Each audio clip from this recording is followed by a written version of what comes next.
am the king! Mas vocês são incríveis mesmo, hein? É cada comentário mais maravilhoso que o outro no último vídeo. Eu ainda não respondi todos, mas eu leio e fico com um sorriso daqui até aqui.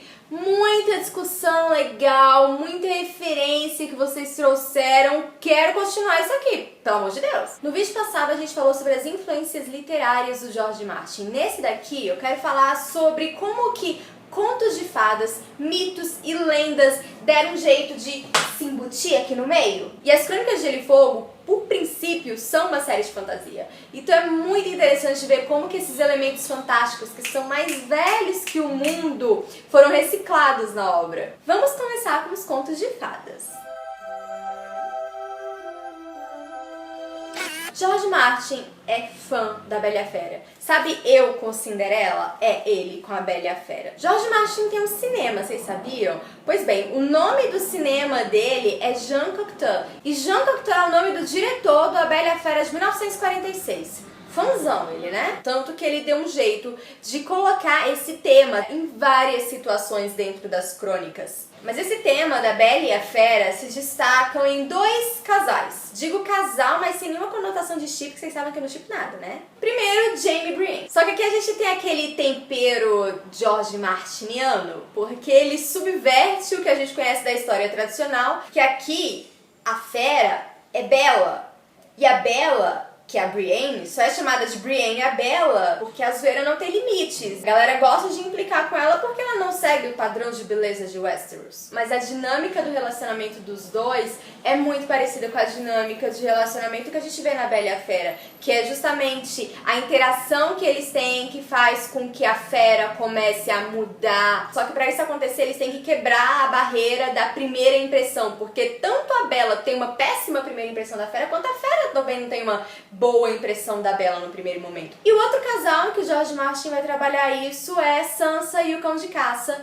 E aí a história já aparece de uma forma mais tradicional. Sansa é realmente Bela e o Cão de Caça, né, tá lá, desfigurado pelo seu irmão gente fina. E aqui a gente vê aquela raiva que a fera, no caso Sandor, tem de sua própria aparência e de como ele se sente extremamente incomodado de ficar perto da Bella, no caso a Sansa, pelo que ela está vendo. E o ponto-chave da interação entre eles é aquela cena que acontece durante a Batalha da Água Negra, em que o Sandor pede pra Sansa cantar pra ele. E aquela conversa com a Sansa faz com que ele repense em sua vida, repense em suas escolhas, enquanto que a Sansa fica naquela: ele foi bom e delicado, mas era mau e era tão mal educado. E falando no irmão gente fina do Sandor, Gregor Clegane também tem a sua parcela de personagens de contos de fadas. E tinha que ser o pior deles, claro. Existe uma pequena referência lá nos primeiros livros que fala que ele teve 5 esposas, eu acho, e todas morreram.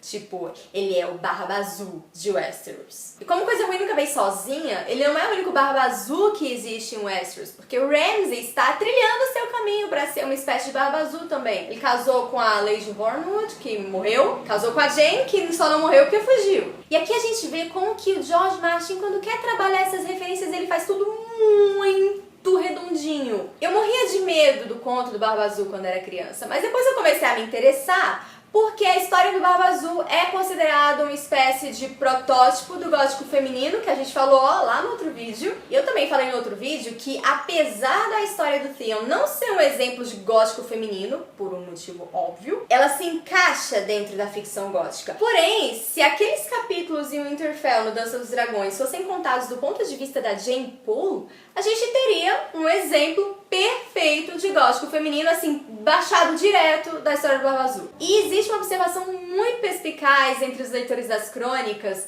de que os dois únicos personagens que assumiram essa posição de heróis tradicionais de contos de fadas foram aqueles que a gente menos esperava que fizessem isso. No caso, Jaime e o Theon. O mais legal nisso, no caso do Jaime, é que ele teve toda uma vida em que ele era o cavaleiro de contos de fadas, o garoto de ouro. E nessa época, ele nunca teria voltado pra ajudar a Brienne. Nunca! E o Theon sempre teve uma ideia muito romantizada da própria vida, de que um dia ele seria tema pra canções. Aí ele precisou estar na lama pra fazer alguma coisa que realmente merecesse ser tema de canções. E toda aquela cena do resgate da Jane é codificado como um conto de fadas. Você tem uma princesa numa torre que é guardada por um monstro e o herói tem que ir lá salvá-la. E todos nós estamos bem familiarizados com esse tipo de estrutura graças às 1001 sequências de Shrek. Valeu, DreamWorks! Porque não seria a primeira vez que o George Martin ia subverter um arquétipo de conto de fadas. Ele fez isso com O Príncipe Encantado. Robb Stark pode não sair por aí cantando com camponesas no meio da floresta, mas ele era a pessoa mais genuína de Westeros. O amigo da galera, o eu confio em todo mundo. Ele chega a destoar do resto dos personagens. E o que é que Jorjão vai mostrar pra gente com isso? Que no cenário medieval, de onde esse tipo de personagem surgiu, ele não teria um feliz pra sempre. A mesma coisa com Quentin Martel. Talvez vocês não lembrem, é difícil acreditar de tão aleatório, mas o Quentin tava lá nos livros mesmo, tá? Sabe aquele príncipe aventureiro que vai passar por altas provações pra conseguir a mão da princesa? Então, esse é quem o Quentin Martel achava que era. Expectativa, realidade. Realidade, ó lá o dragão vindo. E não dá pra falar de contos de fadas sem falar de um dos maiores arquétipos que existe dentro do gênero, que é o arquétipo da rainha má. Vocês todos sabem de que eu tô falando, né? À primeira vista, a Cersei é o estereótipo da rainha má. E depois que a gente conhece a história da profecia, ela fica mais rainha da Branca de Neve ainda. Em um momento ela é a mais bela de todas, mas agora vai surgir uma mais bela ainda. E o que é que ela vai fazer? Matar a garota, claro. Aqui a gente fecha os contos de fadas, então vamos falar um pouquinho sobre mitos e lendas. E eu precisava começar com aquele que eu sei que explodiu a cabeça de todo mundo quando a gente descobriu. Na mitologia galesa, calma, parece legal, mas confundo galês com gaulês. Welsh é galês. Mitologia galesa, Welsh. Existe a história de Bran o Abençoado. Bran quer dizer corvo. E esse Bran o Abençoado era um gigante que foi rei da Britânia. Indo pra parte que nos interessa, ele se meteu numa guerra que envolvia o meio-irmão dele, que queria ajudar a irmã deles, que tinha casado com um cara que maltratava ela. E ele morre, e aí ele pede que a cabeça dele fosse enterrada no local que hoje se situa a Torre de Londres. E enquanto a cabeça dele estivesse lá enterrada, ele seria o protetor das Ilhas Britânicas. E assim a Grã-Bretanha nunca seria invadida. Até hoje existe aquela superstição de que se os corvos da Torre de Londres forem embora, a Inglaterra irá cair. E por isso eles são tratados com muito amor e carinho. O que eu vejo nessa história do Bran o Abençoado, que eu relaciono com a história do nosso Bran, é essa função de protetor do lugar. O represeiro no Bosque Sagrado é o coração de Winterfell. E agora o Bran tá nesse processo de virar a avó da Pocahontas.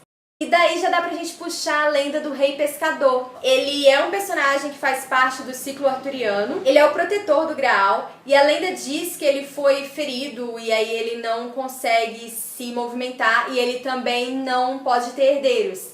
E com isso, a terra, o reino dele, também ficou estéril. Eu não estou dizendo que o inverno chegou porque o Bran foi embora de Winterfell. Mas o Bran tem essa relação com a magia e o norte inteiro é muito mágico. Os norteios falam que deve sempre existir um Stark e um Winterfell. Pra mim, esse Stark é o Bran e ele está em completa simbiose com a terra.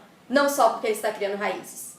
São raízes mais metafísicas. Ainda na mitologia celta, que a gente entra um pouquinho no terreno da especulação, gente, dava pra fazer um vídeo só sobre as Crônicas de Gelo e Fogo e mitologia celta. O próprio George Martin comparou os outros com os Shi, que não se escreve do jeito que se fala. Os Shi seriam a versão irlandesa das fadas, que diferente, né, das fadinhas pequenininhas com asinhas, sininho, que a gente tá acostumado, são seres altos e bonitos. Quem leu Jonathan Strange e Mr. Norrell comigo ficou bem acostumado com as peripécias desse tipo de fada. Uma das histórias mais recontadas na ficção envolvendo esses seres é a lenda dos Changelings, a criança trocada. É quando um Shi rouba uma criança humana e substitui por uma cria própria. A galera acreditava nisso até meados do século XIX. Há registro de pessoas sendo mortas no século XIX porque achavam que eram changeling. Você não pode criar uma fada dentro de casa. E parece, né, que a série deu um mega spoiler de que os outros são adeptos desse negócio de roubar criança. E eu queria fechar esse vídeo retrocedendo e indo lá pra treta que começou isso tudo. O rapto, ou fuga, da Lyanna Stark. E não tem como não relacionar isso a um dos pilares da literatura ocidental, que é o mito do rapto de Helena de Troia. Eu comecei as Crônicas de Gelo e Fogo achando que eu tinha entendido tudo dessa história da Lyanna, mas a cada torneio que eles narram eu fico mais confusa. Mas o que a gente sabe é que houve um torneio em que Lyanna foi coroada Rainha do Amor e da Beleza. E que depois disso ela foi-se embora com Rhaegar Targaryen. Se ela foi sequestrada, se ela foi por livre e espontânea vontade, isso daí a gente não sabe, mas ela foi. Aí o Robert Baratheon ficou louco, porque ela era prometida dele, e criou uma rebelião e a gente vê as consequências dessa rebelião até agora. Não muito diferente da Guerra de Troia. Como sempre, a gente só arranhou a superfície e joinha, porque folclore é sensacional. Tchau, tchau e até o próximo vídeo.